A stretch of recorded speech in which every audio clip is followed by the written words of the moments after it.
ওই শুভ্র, দাঁড়া। কি সে বল। কিরে সমস্যা কি? ডাকি শুনুস না? বাড়ছে আজকে এক্সামের মধ্যে দেখাইতে বললাম। কি করলি তুই? আমরা এক ক্লাসে পড়ি, ডাক দিস একটু দেখাবি না? এই, ও তোমাকে কেন দেখাবে? ও তোমাকে কেন দেখাবে? তোমার নিজের কি ব্রেন নাই? তোমার কি জ্ঞান বুদ্ধি কিচ্ছু নাই? তুমি বাসা থেকে পড়াশোনা করে আসতে পারো না? তুমি চুপ থাকো, আমি তোমার সাথে কথা বলতেছি। অজয়রা কেন? ও কেন চুপ থাকবে? আর ও তো ঠিকই বলছে, তুই বাসা থেকে লেখাপড়া করে আসতে পারস না। কিন্তু মুখে মুখে কথা বলতেছিস। হ্যাঁ করতেছি তো, কি হয়েছে? কি করবি তুই? কি করবো না? ছাড়ো, আরে, কি আশ্চর্য! আরে, ছাড়ছিস না কেন? ছাড়ছিস না কেন?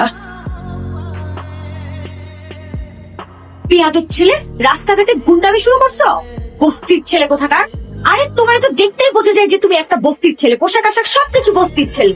বেয়াদব কোথাকার! ইরা, কি ব্যাপার রকি, কিছু বলবা? তুমি জানো না কি বলবো? শোনো, আমি তোমাকে আগেও বলছি, এখন আবার বলছি, তোমাকে আমি পছন্দ করি না, আর কোনোদিন করবো না, তা শেষ। আজবার রকির কথাবার্তা শুনে তো সুবিধার মনে হলো না। তুমি কি ভেবে বলছো? তুমি জানো এর পরিণাম কি হতে পারে? রকি ইরার কাছে গেল, ইরা লেকের পারে একা বসে। এর পরিণাম কি হতে পারে মানে? শোনো, আমি ভেবে বলতেছি, আর তুমি আমাকে স্বপ্নেও কোনোদিন ভাববে না। যাও তো যাও, আমাকে ডিস্টার্ব করবে না, যাও এখান থেকে যাও। প্রেম যেহেতু করবাই না, প্রেম করে যেটা করতাম সেটা করে ফেলি। আরে কি আশ্চর্য! রকি, রকি হাত ছাড়ো, রকি! আরে কি, রকি!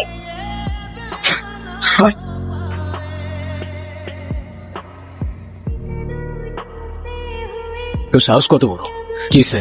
হ্যাঁ, কি হইছে? আমি নিজে যতই খারাপ হই না কেন, আমার তো মা নাই, তোর তো আছে। হ্যাঁ, আমি এর সম্মান কই থাকে তুই জানোস না? এরপর থেকে যদি এরম করার কথা কখনো ভাবছো, স্যাররে বইলা তোরে কেমনে ক্যাম্পাস থেকে বের করতে আমার খুব ভালো করে জানাস। কি আবার এমনি ফেল ফেল করে তাকায় আসুস কেন? যা, যা না। হ্যাঁ, ধন্যবাদ তোমাকে। ধন্যবাদ দেওয়া লাগবে না, তোমার জন্য আসিনি আমি। আমার তো ছোটবেলায় মা মারা গেছে, কিন্তু আমি ছোটবেলা থেকে দেখছি আমার বাবার আমার মায়ের জন্য কতটা সম্মান আছে। আমি নিজেও যতই খারাপ হই না কেন, আমার বাবা আমারে শিখাইছে মেয়েদের কেমনে সম্মান করতে হয়। না হলে সেদিন তুমি চর মারার পরও চুপ থাকতাম না।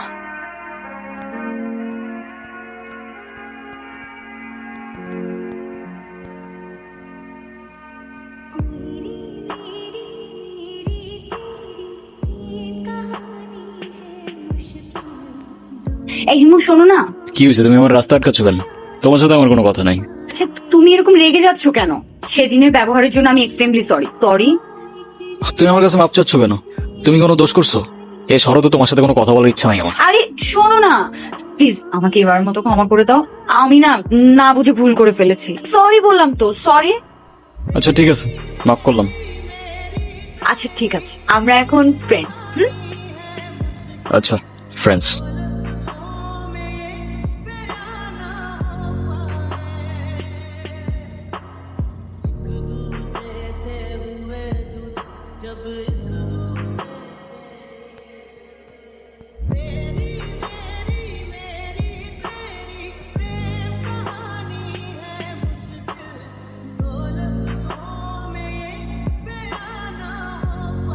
হিমু, তুমি বাদামের খোসা সহ কেন খাচ্ছ? বাদামের খোসা ছাড়াইতে আমার কাছে ঝামেলা মনে হয়। আর এমনিও এভাবে বাদাম খাওয়ার মধ্যে আলাদা একটা ফ্লেভার আছে। ফিলোসফিক্যাল কথা বলতে রাখছো। একদম।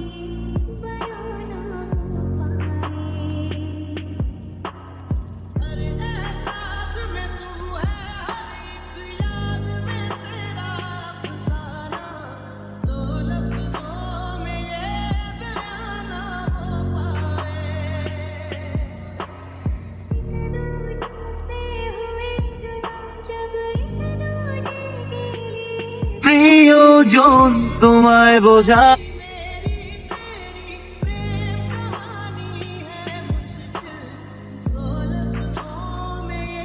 হ্যাঁ বাবা, কি হয়েছে? আচ্ছা তুমি থাকো, আমি আসতেছি। এ মামা রাখেন তো একটু। এরা আমার না মনে হয় এখন যাওয়া উচিত, বাবার শরীরটা খারাপ। উচিত মানে কি? এক্ষুনি যাবে? যাও যাও যাও। আচ্ছা তুমি সাবধানে যাও তাহলে। আচ্ছা, দাও। এগুলো কেন? এগুলো তোমার জন্য কিনেছি। আমার মানে? তোমার জন্য মানে এগুলো আমি তোমার জন্যই কিনেছি। নিজে থেকে তো কখনো কিছু কিনবে না, থাকবে পাগলের মতো অবস্থা। এখন তোমাকে গুছিয়ে দেওয়ার দায়িত্বটা আমি নিলাম। এটা ধরো, এর কি? Hair spray. আচ্ছা ঠিক আছে, বুঝলাম hair spray, but hair spray দিয়ে আমি করবো কি? এই যে তোমার পাগলের মতো যে হেয়ার গুলো, এগুলো হেয়ার স্প্রে দিয়ে ভালো করে। হ্যালো হিমো, গুড মর্নিং। কি ব্যাপার, এত সকাল সকাল কল দিছো কেন? এটা এত সকাল? সকাল 9টা বাজে। 10টার দিকে আমাদের ক্লাস শুরু হয়ে যায়। আরে আমি কখনো টাইম মতো ক্লাসে গেছি নাকি? কিন্তু এখন থেকে প্রত্যেকটা দিনই সময় মতো ক্লাসে যাবেন, আমি বলেছি তাই। আচ্ছা ও ঠিক আছে, আসতেছি আমি। কালকে তোমাকে আমি যা যা কিনে দিয়েছি ওগুলো পরে পরিপাটি হয়ে তারপরে আসবে, ঠিক আছে? আচ্ছা ঠিক আছে, বুঝছি।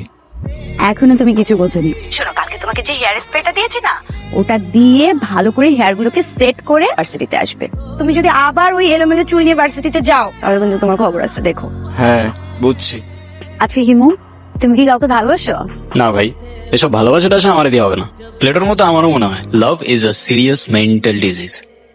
তুমি শোনো না, তুমি কি আমাকে তোমার লাইফের অনেক ইম্পর্টেন্ট কোনো পার্সন মনে করো? আচ্ছা শোনো, আমরা যখন আমাদের সময় কাউকে দিই, আমরা আমাদের লাইফ থেকে একটা অংশ তাদেরকে দিয়ে দিই, যেটা আমরা কখনোই ফেরত পাবো না। তো যেহেতু আমি তোমার সাথে অনেক সময় কাটাই, তো তার মানে এইটাই তুমি আমার লাইফের ইম্পর্টেন্ট একজন।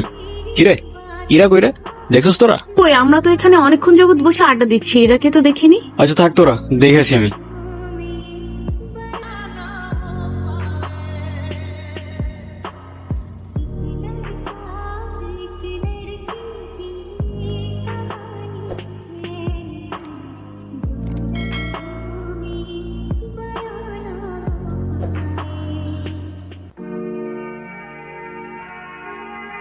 জীবনে কোনোদিনও তো সময় ক্লাসে আসো, আজকে সময়ের আগেই ক্লাসে চলে এসেছো, তাও এরকম পরিপাটি ভাব।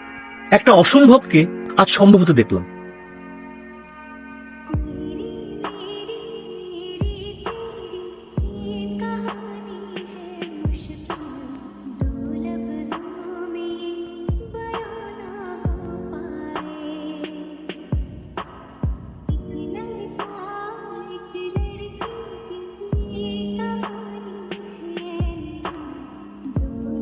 হ্যালো হিমু। আমি এতদিন তোমাকে কতগুলো কল দিছি, কল ধরো নাই কেন? কি হয়েছে তোমার? আরে তোমাকে আমি সব বলবো। তোমাকে একটা গুড নিউজ দেওয়ার আছে। আগামীকাল সন্ধ্যায় দেখা করতে পারবে? হ্যাঁ পারবো, আমারও তোমাকে অনেকগুলো কথা বলার আছে, কিন্তু কোথায় দেখা করতে আসবো? টেক্সট করে জানিয়ে দেবো। এতদিন কোথায় ছিলা তুমি? তোমাকে আমি পাগলের মতো খুঁজছি কয়দিন। হিমু, মাঝে মাঝে কিন্তু হারিয়ে যাওয়া আনন্দ কিছু না, ভালো। তুমি আমাকে পাগলের মতো কেন খুঁজছিলে? আছে কিছু কারণ। আরে কি কারণ বলবা তো বাবা। আমারটা বাদ দাও, তুমি না বললা কি একটা গুড নিউজ আছে, ওটা বলো। আছে একটা কারণ, শেষ কথাটা না হয় শেষেই বললাম। শেষের কথা মানে বুঝলাম না। তোমার বুঝতে হবে না, তুমি যেটা বলতে চাইছো বলো। আমি তোমাকে ভালোবাসি ইরা। ভালোবাসি মানে? হ্যাঁ ইরা, আমি তোমাকে ভালোবাসি। সেই ছন্ন ছাড়া হিমু আজকের হিমুতে পরিবর্তন হয়েছে শুধুমাত্র তোমাকে ভালোবাসি বলে। হিমুর জীবনে ইরা না আসলে এই জীবন কখনো পসিবলই হইতো না। এতদিন আমি কিছু বলতে পারিনি ভয়ে যে আমাদের ফ্রেন্ডশিপটা নষ্ট না হয়ে যায়, কিন্তু আমি আর পারতেছি না ইরা। আমাকে ভুল বুঝো না তুমি, আমি শুধু আমাকে পরিবর্তন না, তোমার জন্য যে কোনো কিছু করতে পারি। I love you Ira. দেখো হিমু, আমি তোমাকে আমার ফ্রেন্ড ছাড়া কখনোই কিছু ভাবিনি। আজকের পর থেকে আর কোনো দিন তুমি আমার লাইফে ব্যাঘাত ঘটাবে না। আমাদের আর কোনোদিন দেখা হবে না, এটাই আমাদের শেষ দেখা। প্রত্যেকটা মানুষের জীবনেই এমন একজন আছে যে কিনা এলোমেলো জীবনটা গুছিয়ে দিয়ে যায়, কিন্তু সেই গোছানো মানুষটাকে ধরে রাখার মতো সাহস বা ক্ষমতা নিয়ে কেউই আসে না।